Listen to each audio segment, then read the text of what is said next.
Yo, what's going on, everyone? It's your boy Bro Talk as your lone host tonight on Reporting Eligible. Unfortunately, Berto cannot be here tonight. He is not feeling his best self, so he's going to take the night off, take a bit of rest, and be back even stronger next week. So, Berto, hope you get better, man, my man, and we will see you next week.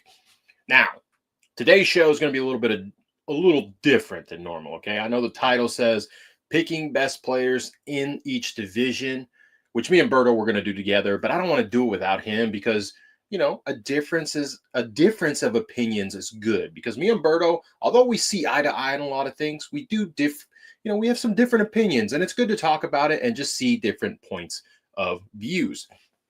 So for this episode, we're going to be covering what's going on around the league, OTA wise, some big topics like Shamar Stewart's contract situation, Aaron Rodgers signing to the Pittsburgh Steelers, how atrocious the New York Giants offensive line is. And then we'll go into Falcon OTAs. Now they're 2 days in. I believe they have one more day of, mandatory mini camp. They have one more day of mandatory mini camp.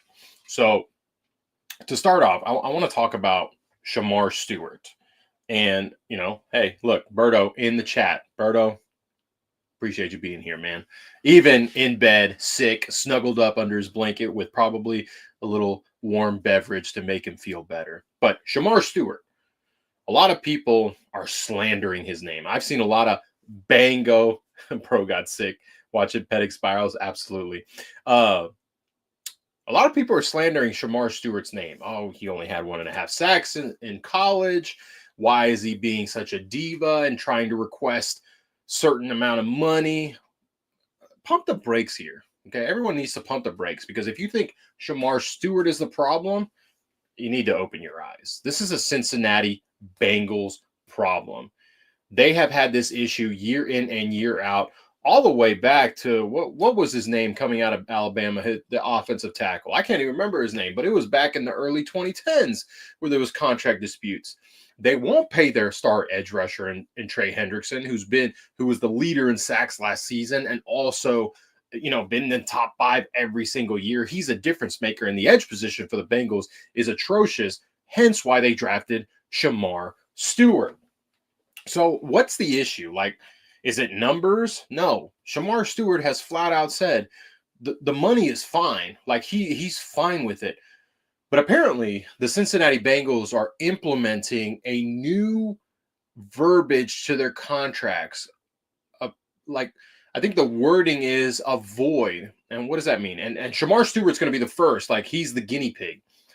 Essentially is if Shamar Stewart is to get hurt during camp, hurt anytime during his rookie contract, that voids his guaranteed money, right? And like we all know, the NFL is not guaranteed. You could be a star player, right? Coming into the league, you're getting ready to light up, and a freak injury happens, completely derailing your career. You don't sign a second contract. That's it. Now you have to go back to the real world, right? Like many of us go to. So Shamar Stewart, is fighting for that verbiage to be rewritten so he can make sure he has his guaranteed money. Oh, thank you. I got a little dessert delivered to me, of course. For those of you that are interested, it's a little pineapple with tahini and looks like some Greek yogurt chocolate homemade cups. So I am spoiled. But back to Shamar Stewart. I don't think it's egregious for him to ask for that verbiage to be changed. Because as much as we're like, well, he's in the NFL, he can make millions of dollars. That's true, but it's also a job, right? You wouldn't accept a new job with them saying, we're going to pay you all this money, but if you miss a day of work or you get sick, we're not going to pay you for that month. Would you still accept the job? No, you wouldn't. That's outrageous. Beats ginger ale and crackers. Yeah, I know, right? Hey, man, I don't envy you. I don't envy you. I hate getting sick. But think about it in a real world situation. Nobody likes to think the NFL in a real world situation because at the end of the day, the NFL is a business.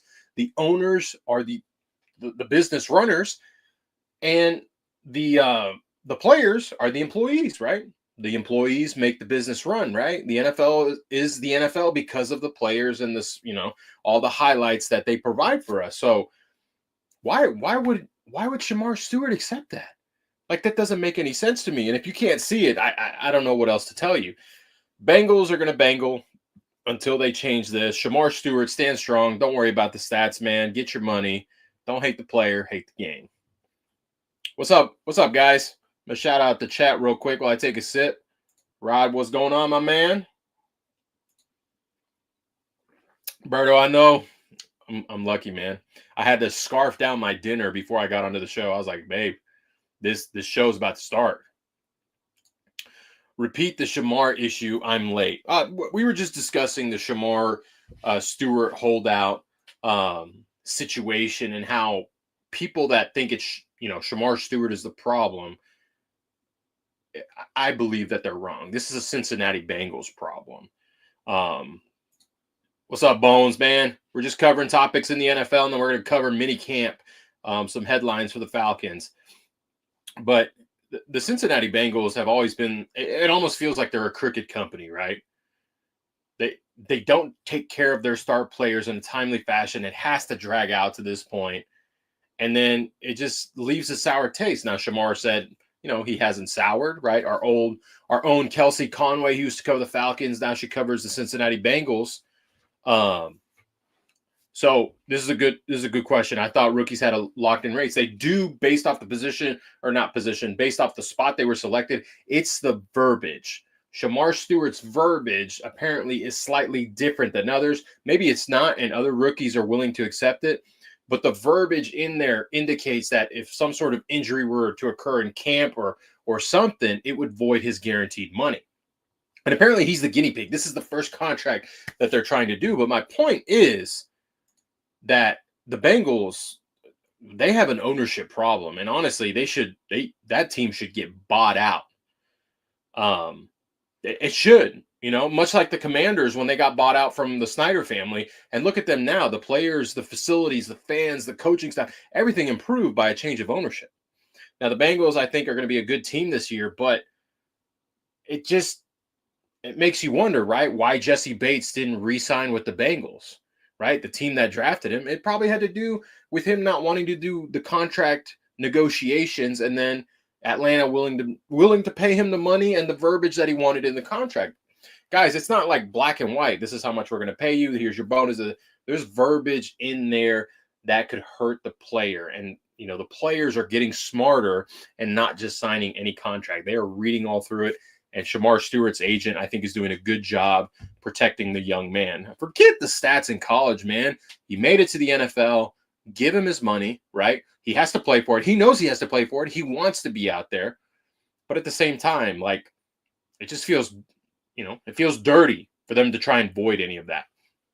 But moving on to the next thing. The Pittsburgh Steelers. I think this is going to be one of the funniest things that's going to occur this season, because the Aaron Rodgers saga, it drug out. I think they should have moved on. Us Falcon fans, we were clinging on to, well, if Aaron Rodgers doesn't sign, there's a possibility of Kirk Cousins getting traded, even if it's for a bag of chips. Well, he signs finally earlier this week or late last week. I can't remember the exact day. To me, they overpaid significantly. I think they paid him, over 10 million, could be up to 20 million with incentives. And, of course, Steeler fans are already gaslighting themselves, saying he's like a top 10 quarterback still, blah, blah, blah. He's not. Like, as good a player Aaron Rodgers was early to mid of his career, this back end of his career, he's going downward. He's 41 years old, man. He's not what he once was. And then you have DK Metcalf, who they traded for. They got rid of George Pickens when they traded him away to the Cowboys. And then listening to Arthur Smith today talk about the media and how they asked him, like, how is a run-heavy team going to incorporate more passing? Because Aaron Rodgers, I think they said he was in the second most pass-heavy offense in the Jets last year. And the Steelers were the 4th heaviest run team, which is not surprising. We know Arthur Smith loves the run, loves to run the rock, control the clock, all that stuff. So how are they going to balance it? And of course he says, oh, no, we're going to pass. We're not going to line up in the wishbone. That's what he likes for you to think. Falcon fans have trauma listening to this man talk to the media and go on and on and on and circle and circle and circle a point before landing on the same spot and then him doing exactly what he said he wouldn't do. Like, I think it's only going to take week 4 before the drama starts with the Pittsburgh Steelers. And I'd be surprised if Arthur Smith makes it to the end of the season, because you want to talk about someone that can push someone out. You just signed Aaron Rodgers. That guy has a lot of say and a lot of power and can push someone out. DK Metcalf better be practicing his clear out routes. Exactly. Just run. Full sprint. Don't worry about it. The running back's running outside zone to your side. And then on top of that, they have Jaylen Warren and Caleb Johnson, who I like Caleb Johnson coming out of college, but ain't no Derrick Henry. It's not Tyler Algier. It's not Bijan Robinson. Like, that's a huge downgrade. Now, I do like the offensive line for the Pittsburgh Steelers.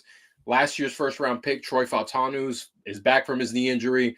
I think they said Broderick Jones got moved to the left side, which is his natural side. Fautanu is on the right side. So I think they've got good things going there. But it's going to be a lot of 13 personnel, 22 personnel. If you guys don't know what that is, 13 personnel is 1 wide receiver or 1 running back, 3 tight ends, and 22 personnel is 2 tight ends, 2 running backs, typically a fullback. And then also today, it was reported that the Pittsburgh Steelers are trying to acquire either Jair Alexander by signing him or trading for Jalen Ramsey, which was a shock to me. I didn't think the Pittsburgh Steelers were in the market there. To me, if they were to do one, I think that they would sign Jair Alexander because they wouldn't have to give up draft capital. Even though they have the cap space for Jalen Ramsey, he can play a cornerback 2 position across from Joey Porter Jr. and, take a workload off. They still got a great defense. And the defense for the Steelers, like it is year in and year out, they're gonna hold them in games. They're gonna be able to hold their opponents to under 20 points. But I think the offense is just gonna let them down. Arthur Smith, DK Metcalf, and Aaron Rodgers, that is not a recipe for success. On paper, you would think it is, but it's not, because the personalities, they're not going to mesh. They're not going to mesh at all. Excuse me. Other topics, hot topics. The New York Giants. What are they going to do at quarterback? I think Russell Wilson's still taking the first team reps, but I just saw a video of the offensive line have to try and block Kayvon Thibodeau, Dexter Lawrence, Abdul Carter, and Brian Burns. And it didn't work out for them. They were in the backfield like instantly, like 1.5 seconds. Like, that quarterback wasn't going to get there. And yes, that's a good point. That's something I didn't bring up. TJ Watt is currently holding out. Now, it is mini camp, so it's only 3 days, but he is holding out. And I would expect that to trickle into training camp if they don't get a deal done. Do I think they get a deal done? Yes, I do. He's one of the Pittsburgh Steelers greats. Do I think someone like the Falcons tries to make a trade for him? No, because of who we drafted. But someone like the Commanders, the Detroit Lions, someone there that still needs a little bit more edge help, that'd be willing to pay him the money he's looking for. Those would be my teams that I think could do it. Think they replace TJ with Sawyer? Could. It's a good question. I don't know, man. Jack Sawyer fell on boards and rightfully so. Like, personally, I wasn't high on Jack Sawyer. Watching him in the national championship the national championship against Texas, like, he had a good game, like, no doubt. But overall in the season, I wasn't blown away. Like, his lower body's small. He doesn't have the finesse, and he doesn't have the power. So if you line him up against someone like a Lane Johnson, a Penei Sewell, or a Jordan Mailata, even Jake Matthews, like, he's not doing anything, So I think he's going to be a developmental guy. He's got to put on some weight on that lower body before he can make some noise. The Los Angeles Rams. Let's talk about them. I know we were talking about the Giants, but there's not much to talk about because I think they're going to still be one of the worst teams, have another top 3 pick, and they're going to fire Brian Dable and Joe Shane and then start over there. But the Los Angeles Rams, I really think they could be Super Bowl favorites in this preseason. And watching Devontae Adams work with Puka Nacua and Matthew Stafford, like that's super dangerous. That's super dangerous offensively. They already have a really good running game because, all the different schemes, power, duo, all the gap schemes, zone schemes that Sean Payton's able to marry, and then the play action pass that he's kind of gone away from. But, Matthew Stafford can still hit anyone anywhere. Like his arm strength hasn't lost anything. He's still mobile in the pocket. I think he's really it's funny to say he's underrated, but I think he is. I think he's a top 5 quarterback in the league. And then defensively, right? We saw what they did defensively. Our boy Nate Landman, he's in LA now. If he starts, I don't know. I think if they signed Jair Alexander or traded for Jalen Ramsey, brought him back to LA, like that's a solid team. Like they had the Eagles on the ropes in the NFC Championship game. Was it? No, it was the divisional round. I'm sorry. Yeah, and Fisk and Verse are nasty, and they still have Byron Young and Kobe Turner. Like that team is stacked, stacked. Linebacker's my only question mark for them, but I think they had a rookie Spates. I think that's who was. He's on that team, and he's got good flashes, and I think he could be good. What's up, Terry? Welcome. Oh man. What's going on, Bro Talk Falcons family? The new era is here. Where's Berto? He's not feeling well. He's in the chat right now, but he is sick. He's eating some saltine crackers and ginger ale, if that tells you anything. But right now, we're just kind of going over the NFL. What's going on in other mini camps? We could talk about our division opponents. I saw the Buccaneers' new defensive front. Their starters, it's going to be Hassan Reddick, Yaya Diaby, you got Calais Cansey, and then Vita Vea. That's a strong front. Just throw some dirt on it, Berto, right? That's a solid front. And so our offensive line is going to have their hands full. Now, I think Hassan Reddick has been on washed alert. He's just fast, doesn't really have anything else. Vita Vea is Vita Vea, right? He's strong. Calais Cansey, he's fast. And then Yaya Diaby can be a problem. Can they stay healthy? Who knows? Carolina Panthers, right? Of course, they're highlighting what's his name? And Watson. We're not talking about Watson. He's just a big boy. He's not going to do anything. If anything, they put him in for the tush push stop package. If anything, that's it.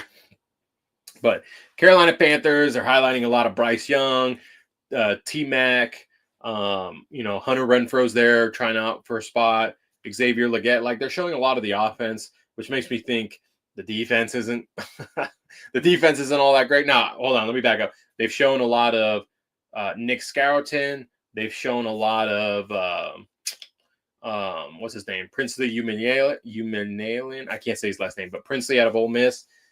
They've shown a lot of them. Derek Brown's coming back from a knee injury, but their linebackers are still weak. Corner opposite of J.C. Horn is a question mark, and then safety is a question mark. So Berto has the Kirk flu because Kirk is still on the team and contagious. The Aints, I don't think I have anything to report from the Aints other than if you guys haven't seen their starting offensive line.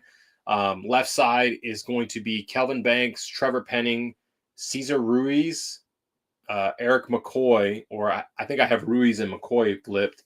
And then right tackle is going to be Talise Fuaga, which I'm still mad Fuaga's on that team, but hey, what can you do? So their offensive line, I thought was good already. I think it's solid. It's their defense that's going to be atrocious. Quarterback play is going to be bad. Wide receiver play is going to be bad. I think Kellen Moore's in over his head. I think Kellen Moore's in over his head. I wouldn't be surprised if he's cut or if he's fired by the end of the season. So Um, moving on. Yeah, Saints have Aints. We call them the Aints here. Let's get that straight. Okay.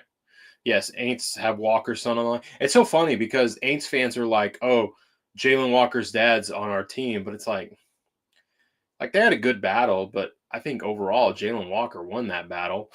Even they played each other. What was it? 3 times? Was it 3 times or 2 times? I don't know. But anyways, let's talk about what we really want to talk about, right?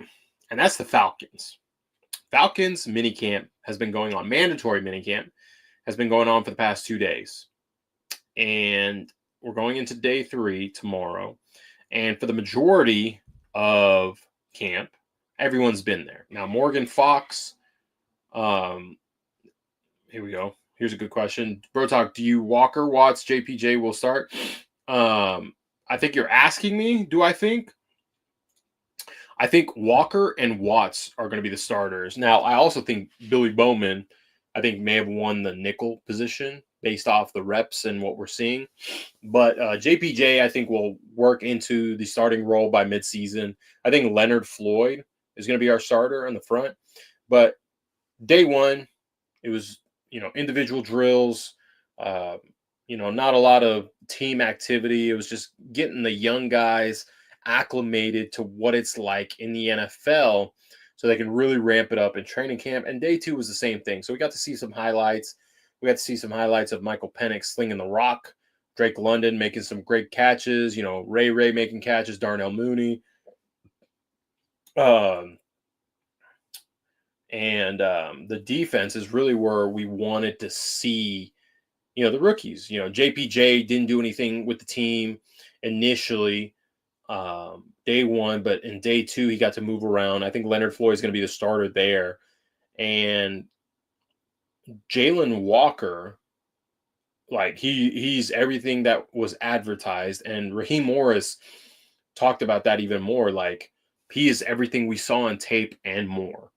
Like, his get off is ridiculously, like, his first step is ridiculously fast, already active with his hands, beat his rookie teammate Jack Nelson in a rep. So it was kind of like, all right, Jalen Walker, like, oh, Jack Nelson, man, you got some work to do, buddy. But again, it was the second group, so it's not like a big deal, right? Xavier Watts getting in there. And then they talked about the locker room today, like where people are being placed, because it's very intentional. So that way, the rookies can feel great. I think Xavier Watts and Billy Bowman are next to Jesse Bates. AJ Terrell is next to James Pierce Jr. Can't remember where they said Jalen Walker was next to. It might have been Michael Penix Jr. or Bijan, one of those guys. And something else Raheem Morris talked about. I had a point, and now I'm like brain farting here. Hold on, give me a second. Let me take a tahini pineapple.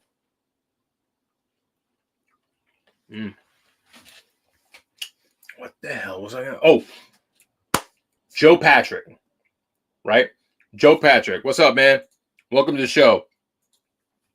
Joe Patrick, who covers the Falcons really well, talked about the edges dropping into coverage, and that was a big question mark coming into the season because, Raheem's scheme, he loves to simulate pressure so that, for those of you that aren't, I don't want to insult anyone's intelligence, but it's bringing a linebacker inside on a blitz and it's dropping an edge opposite side, right?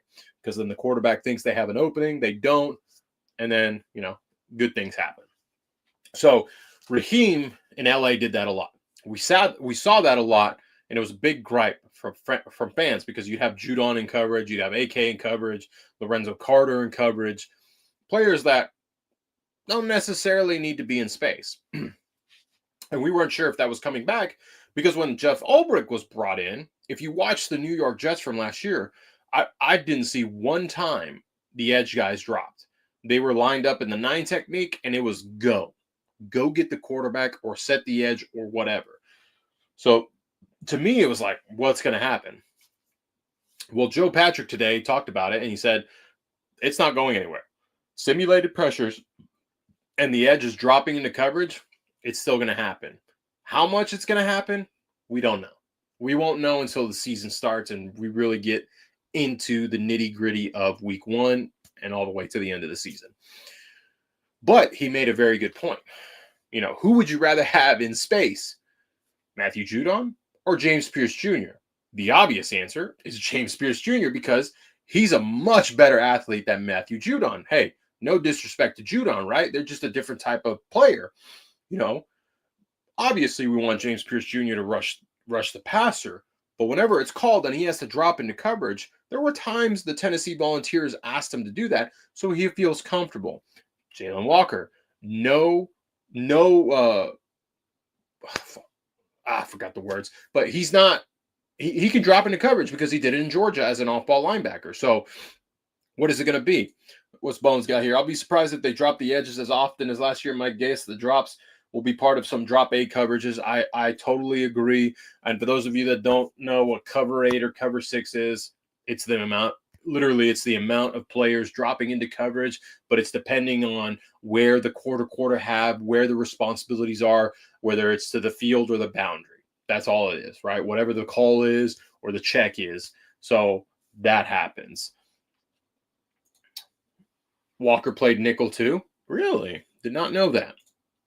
It's going to be hard to make our practice squad this year. I feel like we have a lot of good talent competing right now, right? There's going to be some guys that we want on our roster that's going to be on the practice squad that could get poached.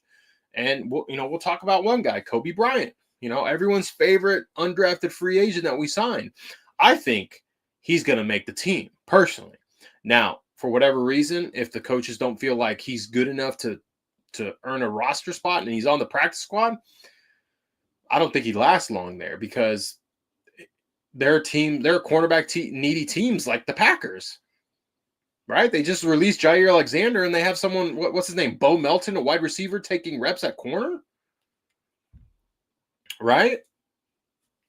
So, the Packers are hurting. I can't believe I can't believe the Packers were going to either trade or cut Jair Alexander and then not draft a corner until the day 3, the 7th round. They literally could have drafted Trey Amos or Siobhan Revell. Hey, what do I know, right? Now, don't be surprised if, the Packers swing for Jalen Ramsey, which would be really bad. I mean, they saved $17.5 million on their cap space, and Jalen's is $20 million this year. So, hey, if that happens, okay, Packers. But I don't think it happens. And then for those of you, I think I saw the question earlier, is who do we get, Jair or Jalen? I could see the Falcons doing both. One or the other, I should say. But Jalen Ramsey just makes the most sense, right? We've been talking about it for weeks now. The connection with Raheem Morris, just the ability to play corner 2 or the nickel or the safety position. But then I think about it myself as okay, if we go and trade for Jalen Ramsey, right? Let's say we go trade for Jalen Ramsey. Let's say it happens, right? Hypothetically. Where, hear me out, where do all the rookies pan out? Because if they want Ramsey to play the nickel, well, then I guess Billy Bowman's not going to play, right? Or if he plays safety, what about Xavier Watts? Right? I legitimately think these rookies can go out of the gate and play some good football. So if you trade for a Jalen Ramsey, hey, Michael, do you trade Mike Hughes, who you just signed? Right? Last year we saw their plan. Okay, not a lot of these guys are ready to start and take valuable snaps. We've got a lot of vets. Let's develop them. And then the following year, we can play them. That's the plan, right? Michael Penix Jr., Rook Oro, maybe not J.D. Bertrand. I think he's going to be a special teamer. Brandon Dorless is going to get some snap uptick.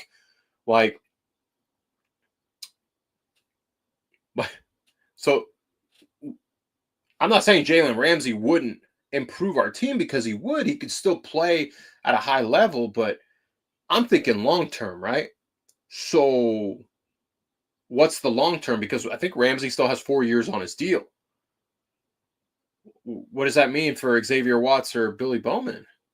You didn't trade up for Xavier Watts, even though it was only 5 spots. You still don't trade up for a player that you don't want, that you're just going to let ride the bench, right? You don't use your high day 3 pick in the 4th round for Billy Bowman if you don't think he can play, right?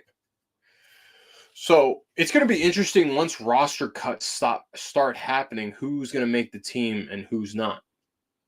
All right, I'm going to ask chat right now, and I want you guys to give me your answers. All right, who is one player currently on the roster that you would be super surprised if he made the roster? Like, let's say after the final cuts, we have our final 53. Who would be someone on the team that if you saw their name on the roster, you'd be like, huh? Why? I mean, I have a common answer. I want to see what you guys have to say. I'll give you guys a second. Come on now, don't be shy.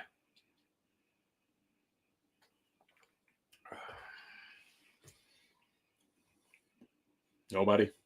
Got crickets. I got crickets. Come on, man. McClellan. Ooh. Okay. We got McClellan, who we just drafted last year. I would be shocked if he was cut, honestly. Troy Anderson. Okay. Man, they don't. Oh, that's what I was going to talk about. Thank you.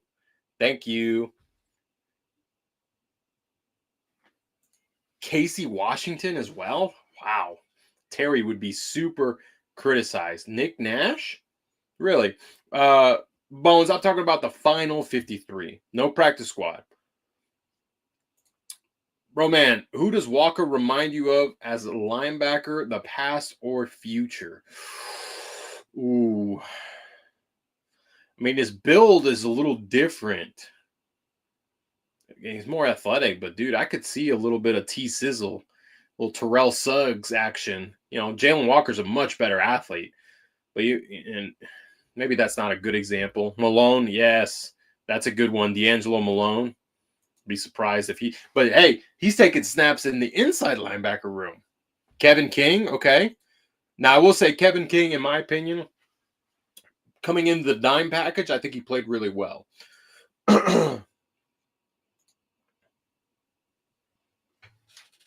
Oh my gosh. If Felipe Franks makes the team, I think my jaw might drop.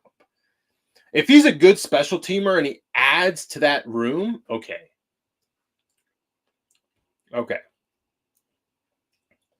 Like, I'm okay there. But don't hit the field on the offense, Fuller. Really?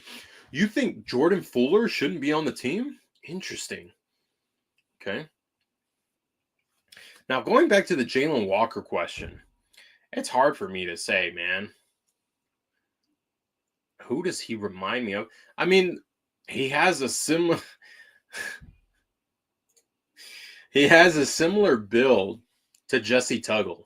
Looking back at Jesse Tuggle, he does. But Jesse played inside, right? Right? My age is showing. But, Jalen Walker is going to be playing on the edge. Rather start Watts or Fuller next to Bates? Yes, I would. And, Fuller had his best season the Super Bowl year that they won under Raheem Morris. I'm really surprised he didn't sign with us last year, honestly. And the way the defensive backs are lining up, I think we're going to run a lot of quarters. I really do. Quarters, cover 3, and cover 1. That's what it's going to be. Heavy zone, rely on the pass rush. Oh, this is what I want to talk to you guys about. Divine Diablo was, yes, he is. Jalen is a better Hassan Reddick. Divine Diablo was brought up today in media. And Coach Morris was asked, what he thinks of, right? And of course, he said, Divine's a great athlete, fast, blah, blah, blah, blah. But apparently, he's impressing them more than what they were anticipating. And they also talked about how he could carry the green dot for the defense. That would be an interesting wrinkle because Caden Ellis has been the green dot for the past 2 years. I'd be really surprised if they took the green dot and put it on a guy they just signed when Caden is still there. But that kind of starts spinning the wheels like, okay, so is Divine the Mike? Is he going to be the Will? Is Caden the Will? Or is the Mike like, or is it just like linebacker? Right? So many questions on the defensive side that we won't get answered until the season starts, and we're barely 11 days into June. I mean, it's less than 3 months away for the season. What is this? Walker is a bigger Derek Brooks. Man, if we get Derek Brooks level play from Jalen Walker,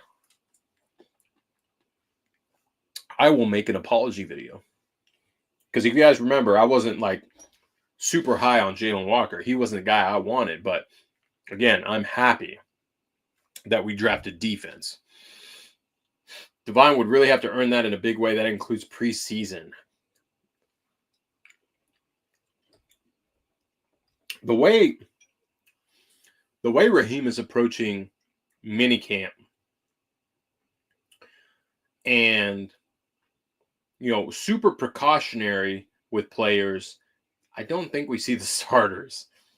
I don't think we see the starters in preseason, especially with DeMarco Helms getting hurt last year, Braylon Trice getting hurt last year. Like, he just doesn't want to risk the guys he has plans for. Got that mentality and IQ? I really hope so, dude. Like, I have high hopes for Jalen Walker, and I hope it pans out.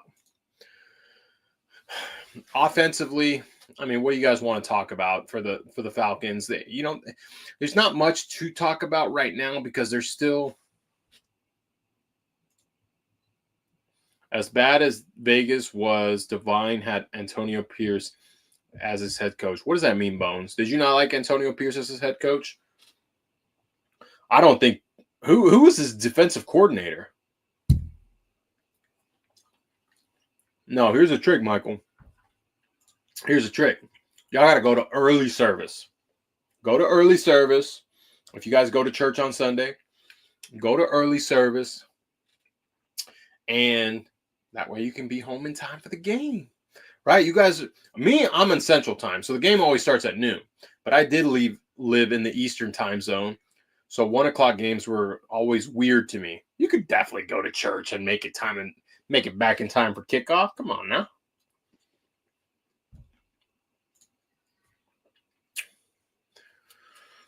What else? What other questions do you guys have? Online service this year? Facts, dude.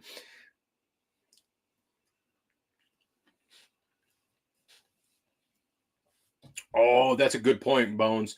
Patrick Graham was decent. Was the DC who's decent. I'm saying Pierce was a good former linebacker, so Divine probably learned a lot from him. Hey, that's a great point. And then he goes from Pierce. Hello? Refocus? Hello? There we go. So he goes from Pierce to Jeff Ulbrich, who also played linebacker. Now, Ulbrich wasn't at the level of Antonio Pierce, but hey, it's still a linebacker, right? That used to play. Who was my surprise player of making the roster? Come on, guys. It's D. Alford. I will be shocked if D. Alford makes the team. And I'm not saying D. Alford's a bad guy, right? These are all guys and, adults and grown men. But I think the talent level is so much more elevated than it was last year that there's no reason for him to be on the roster. Unless it's for special teams. If he's a punt returner, which he did a little bit, okay. Like, I'm totally cool for that.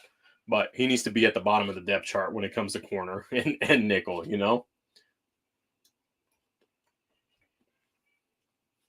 That's just my 2 cents. I really want Nick Nash to make the team.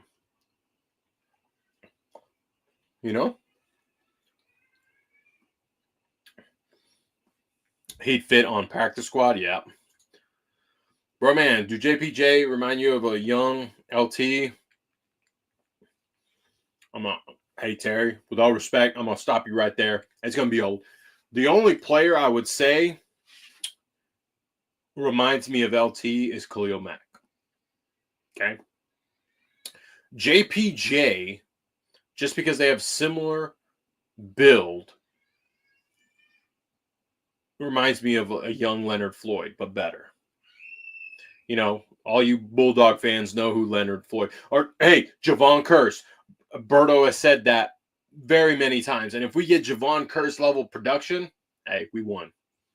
We won. Billy Bowman is ripped. Yes, sir. Texas native, baby. Who is Nash again? Nick Nash, the Triple Crown winner for college last year, my man. Wide receiver. You remember?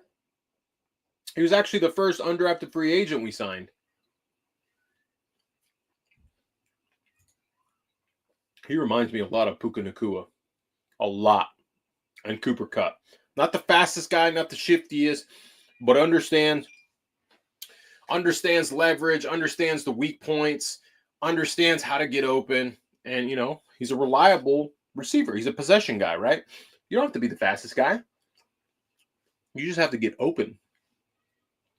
So I hope he makes the team. Because if he's on the practice squad, that's another guy that's going to be, you know, that's another guy that's going to be poached. Nash and Kobe are like 4th or 5th round talents for free. Yeah, exactly. Those are the type of guys you invest in, and you put that investment in, and you know, you pay the dividends, or you receive the dividends a year or two from now, right? So where does that leave someone like Clark Phillips, who I think Clark Phillips is one of the best technically sound corners in this league? His only downside is his size, right? We all thought he might be like Brent Grimes, small, but could get up there. And we saw, like last year in camp, we thought he was going to hit the field. But man, if they really trusted Clark Phillips to take over as the nickel, I don't think we would have drafted someone like Billy Bowman. You know? What's good, Dwayne? Welcome, welcome.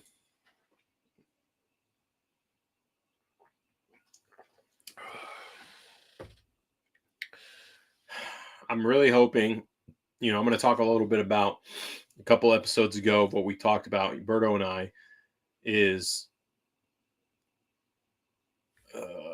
okay, we got some questions here. I'll halt. Phillips has to play like this is his contract year. I agree.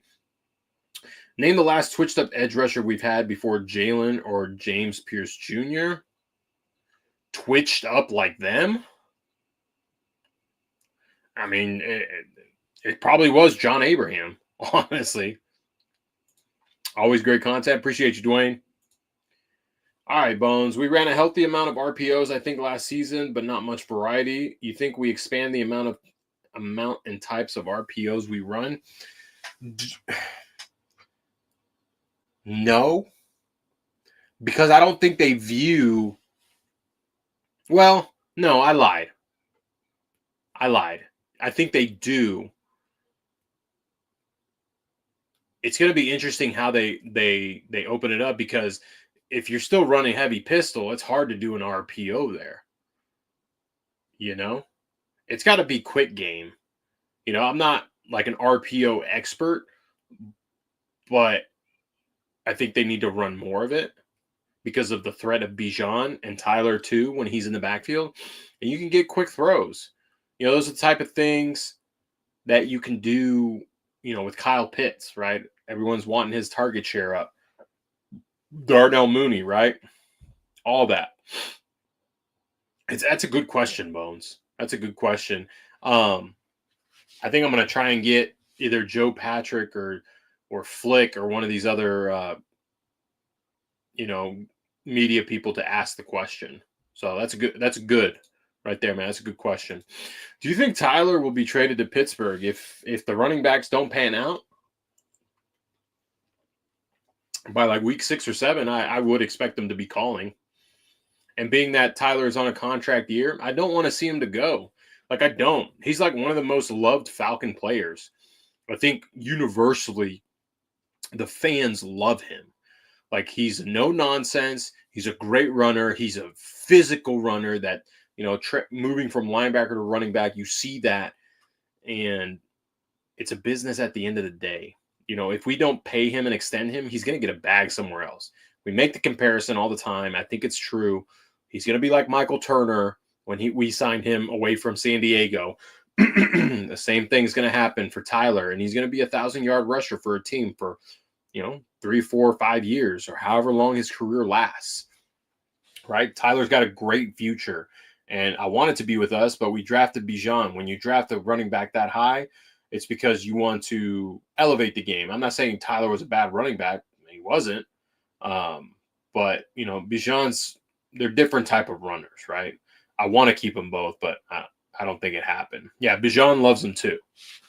Bijan loves him too. I think it's a great 1-2 punch. I think if Zach Robinson can formulate a way to do it like Ben Johnson and feed the hot hand. I know we want Bijan to carry the rock, carry the load, catch the passes, but I mean, hell, they were like Jahmyr Gibbs was able to crack 1,000 yards with split carries. Like Bijan can do the same thing too, right?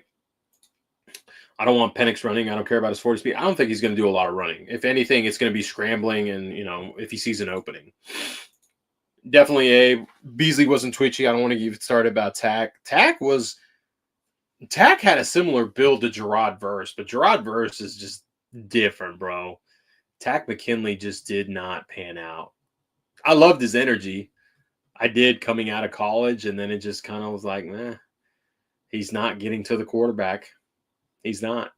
And then Beasley had speed. He reminded me a lot of Chop Robinson, right? Chop Robinson's speed beat you off the edge, but then he fell out of love with football, which I don't know. I can't speak for that because I love this sport. I could talk about this sport all day, every day. That's why I talk to you guys about it. My wife is a great sounding board. I talk to her, but it's also good to talk to other people. So social media killed Tack. Hey, I got to block out all that outside noise, man. I'll tell you guys what. You really do, as a player, as a media outlet, as a creator like myself, you have to block out the negativity. You have to, because if you don't, it will eat you up alive. And that can go for anything in real life, Let's talk life lessons right now. We're going to get serious. The only way a ship really sinks is when water gets in it, right? So the same thing with your mind. If you let the negativity flow into your mind, that's where you start to fail. So you got to always keep a positive outlook even during the tough times, right? So don't say you didn't learn something here on Reporting Eligible. Talk about life lessons here too, not just football. Rise Up Dirty Birds asks, what is the % chance of Michael Penix winning the MVP? And to be honest with you, it's not high. I mean, I would say 10 to 20% unless he throws for close to 5,000 yards, 40 plus touchdowns, and the Falcons are in the playoffs. That's the reality of it is. A lot of people are sleeping on him. Could he win Offensive Player of the Year? Sure. He could absolutely do that. He'll have to fight Bijan for it, but he could definitely do that. Plato in the building. Hey, you didn't know I was a philosopher as well, huh? That's why when all these other negative outlets try and get at me, it doesn't bother me, man. Sometimes it does, but I get out of my own head. You should do the same thing too with whatever you're going on in your life. I like your short content, Batman. That's right. I am Batman. And I appreciate you. I try and post daily for you guys, not just Falcons, but NFL as a whole. What kind of stats Pitts need to resign for ATL this year? I think he needs to get, close to 800 to 900 yards, maybe 5 touchdowns. It's more so, I think, him elevating his blocking at the line of scrimmage when he's lined up in line and developing as a route runner. I think that's really what's going to determine him re-signing. And I think it's possible. I'm not, Me personally, I think this is his last chance. He needs to, it's a prove it year, right? Obviously, last year of his deal, but I haven't closed the door on Pitts, right? I was excited when he got drafted, you know, me not knowing what I know now. I was like, yeah, that's the pick. Don't go quarterback. We have Matt Ryan. Um, but hey, it is what it is. We'll see what he does. What do you think his stats are going to be? I think he throws for, 4,200 yards. I think he throws for 30, 30, 35 touchdowns. And then what else? Maybe 10 interceptions, 10 to 12 interceptions, 63% completion percentage. So it's going to be a great year for Penix. A lot of people are sleeping on him, which I'm okay with. Like, they'll wake up eventually and they'll be like, oh, we didn't know this was happening. Like, really? You didn't see this? No, you ignored it, is what it was. Simon coming for Pitts. I hope we do sign Simon just for the blocking aspect. If he adds to the passing game, great. But I think he's a great run blocker. How do you feel about the hype Raheem recently gave Diablo? I think it's valid. There's good, but there's also bad, right? Diablo's not this Pro Bowl caliber player. Could he be? Well, sure, he could be. But I think he fits what they're trying to do with the speedy linebackers, and having Ulbrich to teach him what he needs to do and also coaching him up from the linebacker standpoint. Raheem also being there to teach him and coach him could really elevate him. Because when I watched his tape, I saw a lot of good.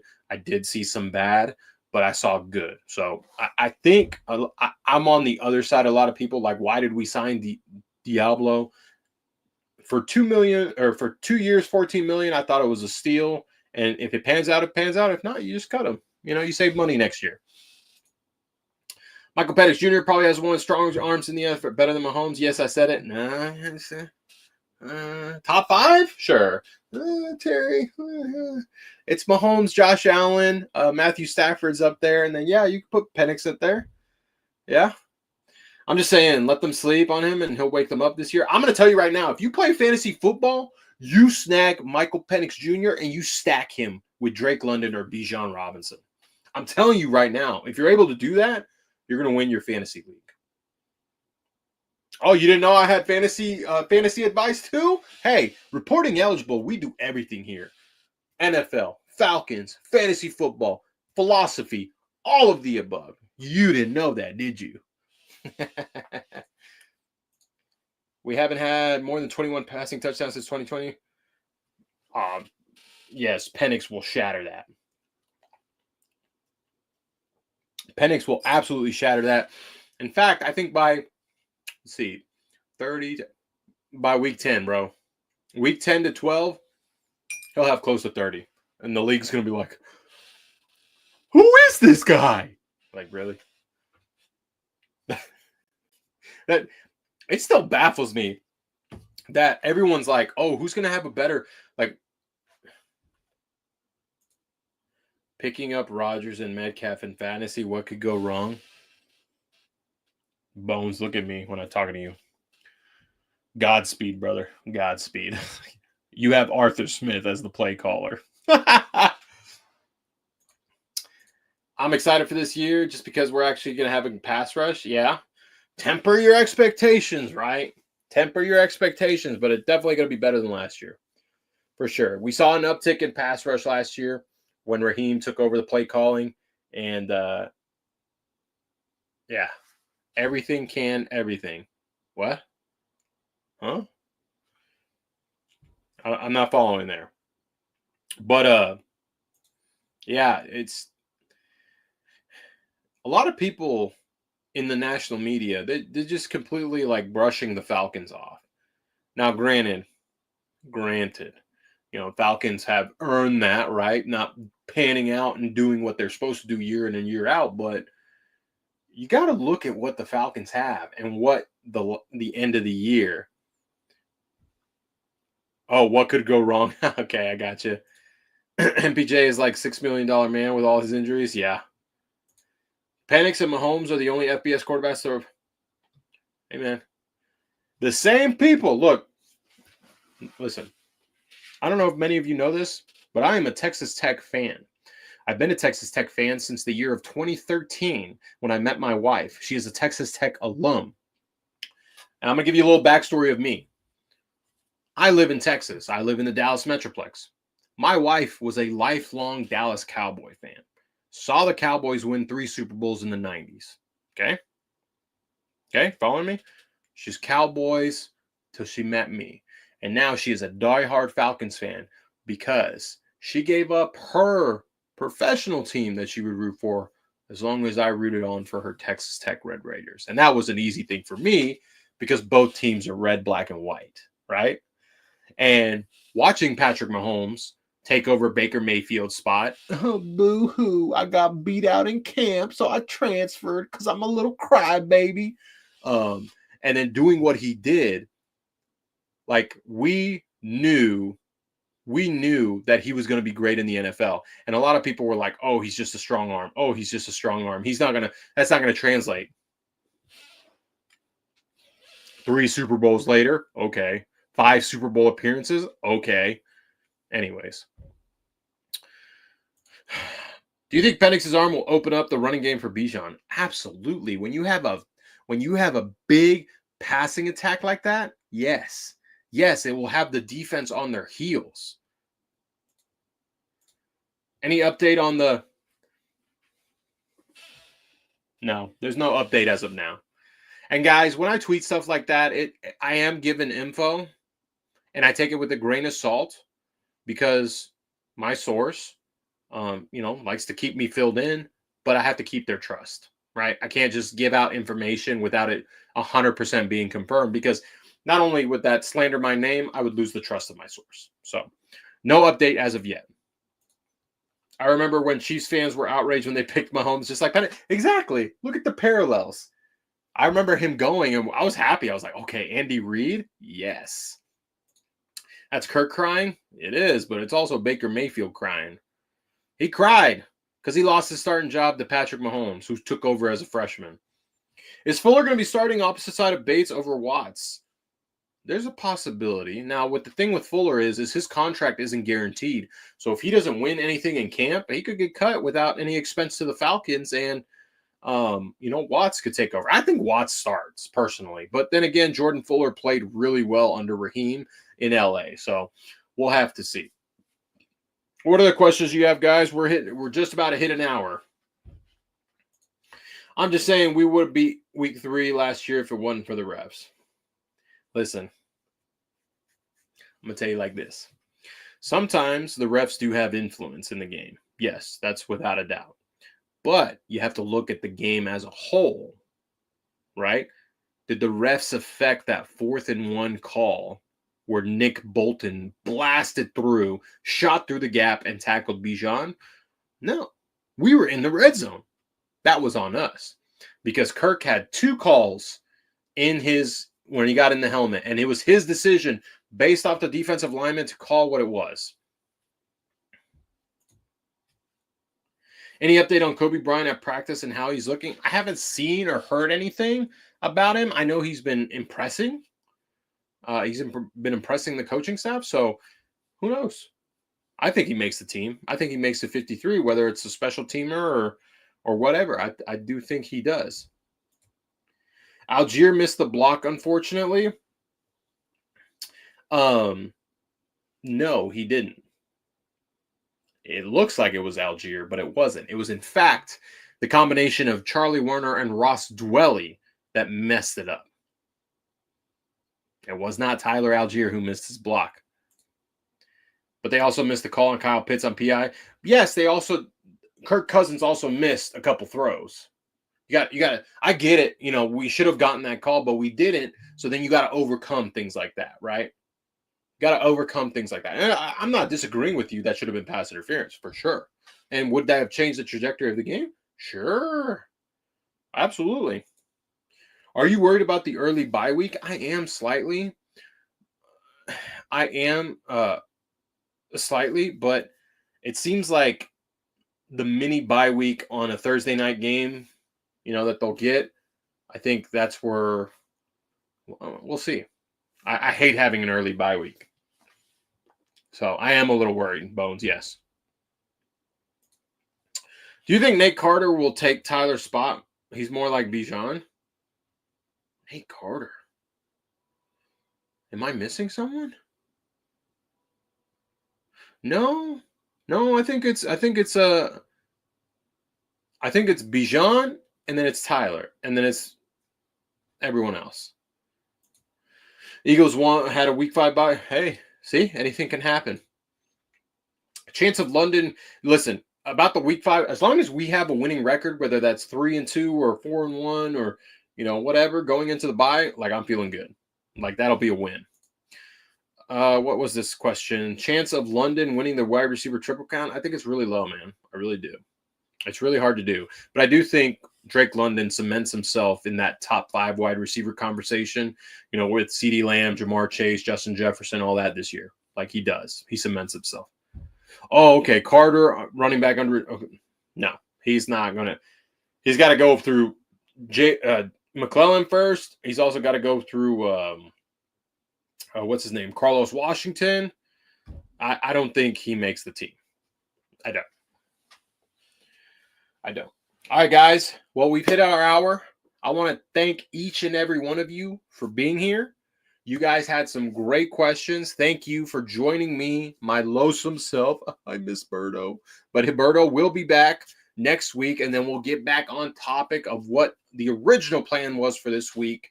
We're going to be ranking some players in each division, potentially ranking positions, top 10 quarterbacks. That's a big hot topic of discussion. I like to be the instigator there because my views don't align with everyone. Top running backs, top offensive linemen, with receivers. Me and Berto will work all that out. But, we're going to be doing some rankings kind of like during this dead period of the offseason where there's not much Falcon news. So we're going to keep it fresh. We're going to keep it as entertaining as possible, but none of this is possible without you guys and showing up here.